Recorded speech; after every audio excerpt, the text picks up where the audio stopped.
Hello, আসসালামু আলাইকুম। সবাই কেমন আছেন?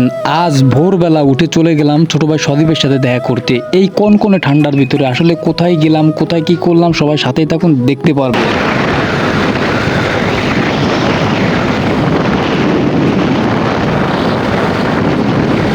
আমার শরীরে চাদর আছে, তো সবাই তো বুঝতে পারতেছেন কতটা শীত পড়ে গেছে আমাদের যশোর অভয়নগরতে। আমি ঘুম থেকে উঠেই সকাল ভোরবেলা উঠেই ভাবলাম ছোট ভাই সদীপের সাথে দেখা করব, তো সেই অনুযায়ী আমি কিন্তু গাড়িটা টান দিলাম।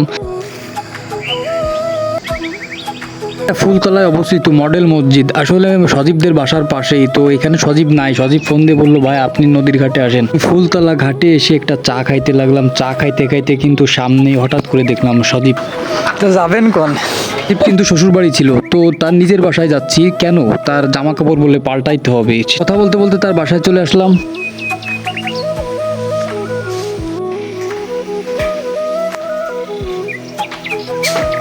দেওয়ালের ছবিগুলো দেখে আপনারা বুঝতেই পেরেছেন তার বইয়ের সাথে কতটা সুন্দর বন্ডিং। আমরা কিন্তু ওমর মামা আমাদের ফোন দিচ্ছে, সেইখানে যাচ্ছি। হ্যালো গাইস, এই যে ওমর ভাই। সকাল সকাল অনেক ঘোরাফেরা হলো, চলেন আমরা এখন হোটেলে যেয়ে কিছু খাই। তার মেয়েরা তাকে যে পরিমাণে জ্বালায়, আর আমার মামা তার সাথে যে মেলা দিন পরে দেখা হলো আমার সাথে।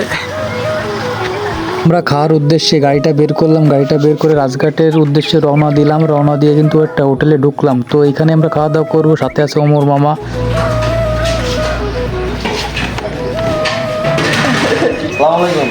এই যে সাব্বির ভাই খিচুড়ি খাবে সকালবেলা, খিচুড়ি আর ডিম।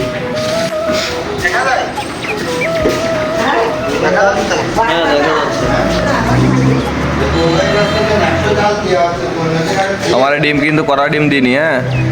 এই যে উপলক্ষে আমি খাবো না, আপনারা খান। খাওয়া দাওয়া শেষ করার পরে মামাকে বাসার সামনে নামিয়ে দিলাম। তো সুন্দর একটা সময় পার করলাম, এটা বলার ভাষা রাখে না। তো সামনে শুক্রবারে আবার একটা এরকম সুন্দর সময় নিয়ে আপনাদের মাঝে হাজির হব। সবাই ভালো থাকবেন, সুস্থ থাকবেন, নতুন কোনো জায়গায় দেখা হবে।